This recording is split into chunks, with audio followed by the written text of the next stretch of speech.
Xerox ಯೋಚನೆ ಹೇಗೆ ಬಂತು, ಕಥೆ ಶುರುವಾದಾಗಿಂದ ಈ ಜರ್ನಿ ಬಗ್ಗೆ ನಮ್ಮ ಮಾಧ್ಯಮ ಮಿತ್ರರಲ್ಲಿ ಹಂಚ್ಕೊಳ್ತಾರೆ.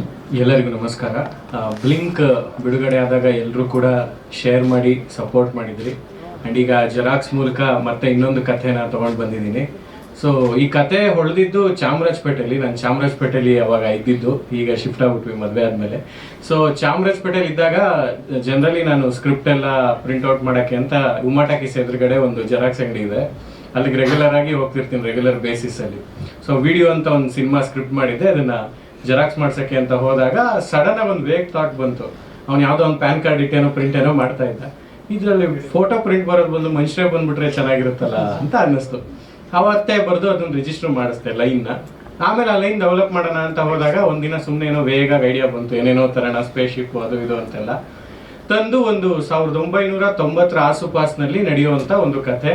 ಇದು ಪಾವಗಡ ಮತ್ತೆ ಮಧುಗಿರಿ ಸುತ್ತಮುತ್ತ ನಡಿಬೇಕು ಈ ಕತೆ ಅಂತ ಒಂದು ಬರೆದೆ. ಆಮೇಲೆ ಒಂದು ಕ್ರೈಮ್ ಥ್ರಿಲ್ಲರ್ ಮಾಡೋಣ ಇದನ್ನ ಅಂತೆಲ್ಲ ಬರೆದಿಟ್ಕೊಂಡೆ. ಪ್ರದೀಪ್ ಸರ್ ಕೇಳಿದಾಗ ಒಂದು ಆಡಿಯೋ ಮಾಡಿದ್ದೆ, ಒಂದು 6 minutes ಆಡಿಯೋ, ಅದನ್ನ ಕಳಿಸ್ದೆ. ಸರ್ ಆ ಲೈನ್ ಚೆನ್ನಾಗಿದೆ, ಬಟ್ ಒಂದು ಸ್ವಲ್ಪ ಚೇಂಜ್ ಮಾಡೋಣ, ಇದನ್ನ ವಾಸ್ತವಕ್ಕೆ ತರೋಣ, ಇನ್ನೊಂದಿಷ್ಟು ಬೇರೆ ತರ ಮಾಡೋಣ ಅಂತ. ಆಮೇಲೆ ನಾನು ಫಸ್ಟ್ ವೆಬ್ ಸೀರೀಸ್ ಅಂದಾಗ ನನ್ನ ತಲೆಯಲ್ಲೂ ಇದ್ದಿದ್ದು ನಾನು ಸೀರಿಯಸ್ ಆಗಿ ಏನಾದರೂ ಮಾಡಬೇಕು, ಕ್ರೈಮ್ ಥ್ರಿಲ್ಲರ್ಸ್ ಹೇಳಬೇಕೇನೋ ಅಂತ. But over the period of time ಇಲ್ಲ, ಎಂಟರ್ಟೈನ್ಮೆಂಟ್ ಕೊಡಬೇಕು ಅಂತ ಅನಿಸಿ ಒಟ್ಟಿಗೆ ಕೂತು ಮತ್ತೆ ಎಂಟರ್ಟೈನಿಂಗ್ ಆಗಿ ಇದನ್ನ ಫನ್ ಫ್ಯಾಕ್ಟರ್ಸ್ನೆಲ್ಲ ತಂದು, ಅದಾದ್ಮೇಲೆ ಶೇಕ್ಸ್ಪಿಯರ್ನ ಏನಂದ್ರೆ ಕಾಮಿಡಿ ಆಫ್ ಎರರ್ಗಳು ಹೇಗಿರುತ್ತೆ, ಮತ್ತೆ ಕನ್ನಡದ ಉಲ್ಟಾ ಪಲ್ಟಾ ಹೇಗೆ ಒಂದೇ ಐಡೆಂಟಿಟಿ ಇರುವಂತ 2 ಪರ್ಸನಾಲಿಟಿಗಳು ಬಂದಾಗ ಏನೇನು ಕಾಮಿಡಿ ಕ್ರಿಯೇಟ್ ಆಗ್ಬೋದು, ಅದನ್ನ ಇಟ್ಕೊಂಡು ಡೆವಲಪ್ ಮಾಡೋದಕ್ಕೆ ಸ್ಟಾರ್ಟ್ ಮಾಡಿದ್ವಿ. ಅದಾದ್ಮೇಲೆ ಜಿ ಕಡೆಯಿಂದ ಹೇಳಿದ್ರು, ಡಾಲಿ ಸರ್ ನೀವು ಅದು ಇವರು ತುಂಬಾ ಸಸ್ಪೆನ್ಸ್ ಕೊಡೋ ತರ ಹೇಳಿದ್ರು, ಒಂದು ನಂಬರ್ ಕಳಿಸಿದೀನಿ ಡಾಲಿ ಧನಂಜಯ್ ಅವ್ರಂತ, ಒಂದು ನಂಬರ್ ಕೊಟ್ಟಿದ್ದೀನಿ ಡಾಲಿ ಧನಂಜಯ್ ಅವ್ರಂತ, ಸೊ ಅವ್ರ ಹತ್ರ ಮಾತಾಡಿ ಅಂತ ಅಂದ್ರು. ನನಗೆ ಫಸ್ಟೇ ಭಯ ಆಯ್ತು ಸರ್ ಹತ್ರ ಹೆಂಗಪ್ಪ ಮಾತಾಡೋದು ಅಂತ. ಸೊ ಫೋನ್ ಮಾಡಿ ಮಾತಾಡಿದೆ. ಅಂಡ್ ಫಸ್ಟ್ ಟೈಮ್ ನರೇಷನ್ ಹೋದಾಗ್ಲೂ ತುಂಬಾ ಶಿವರ್ ಮಾಡ್ತಾ ಇದ್ದೆ, ಯಾಕಂದ್ರೆ ನಾನು ನ್ಯಾಷನಲ್ ಕಾಲೇಜಲ್ಲಿ ಓದುವಾಗ ನಾನೊಂದು ಮೋನೋ ಆಕ್ಟಿಂಗ್ ಮಾಡಿದ್ದೆ, ಅದರಲ್ಲಿ ಫಸ್ಟ್ ಪ್ಲೇಸ್ ಬಂದಿತ್ತು, ಸರ್ನೇ ನನಗೆ ಅವಾರ್ಡ್ ಕೊಟ್ಟಿದ್ರು. ಸೊ ಅದೆಲ್ಲ ಒಂದ್ಸತಿ ನಾಸ್ಟಾಲ್ಜಿಯಾ ಆಯಿತು. ಸರ್ನ ಮತ್ತೆ ಭೇಟಿಯಾಗಿ ಅವ್ರಿಗೆ ಕತೆ ಹೇಳಿದೆ, ಅವ್ರಿಗೂ ಕೂಡ ತುಂಬಾ ಇಷ್ಟ ಆಯಿತು, ಒಂದು ಹುಮ್ಮಸ್ ಬಂತು, ಕತೆ ಮೇಲೆ ಒಂದು ಕಾನ್ಫಿಡೆನ್ಸ್ ಬಂತು. ಅದಾದ್ಮೇಲೆ ತಕ್ಷಣಕ್ಕೆ ನಾವು ಇದನ್ನ ಪ್ರೊಡಕ್ಷನ್ ಮಾಡಿ ಮುಂದಕ್ಕೆ ಹೋಗ್ಬೇಕಾಗಿತ್ತು. ಆಗ ತಂತ್ರಜ್ಞರನ್ನ ಹುಡುಕುವಾಗ ನಮ್ಗೆ ಸಿನಿಮಾಟೋಗ್ರಾಫರ್ ಆಗಿ ಆದರ್ಶ್ ಅವ್ರು ಸಿಕ್ಕಿದ್ರು. ತುಂಬಾ ಅದ್ಭುತವಾಗಿ ಇದನ್ನ ಕಟ್ಕೊಡೋದ್ರಲ್ಲಿ ಅವರು ದೊಡ್ಡ ಮಟ್ಟದಲ್ಲಿ ಕೆಲಸ ಮಾಡಿದ್ರು.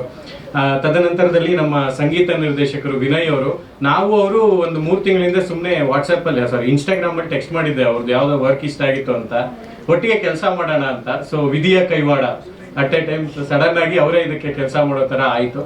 ಅದಾದ್ಮೇಲೆ ನನ್ನ ನಿರ್ದೇಶನದ ತಂಡ ಎಲ್ಲರೂ ಇಲ್ಲೇ ಇದ್ದಾರೆ, ಒಂದ್ಸತಿ ಎಲ್ಲ ಕೈ ಎತ್ರಿ.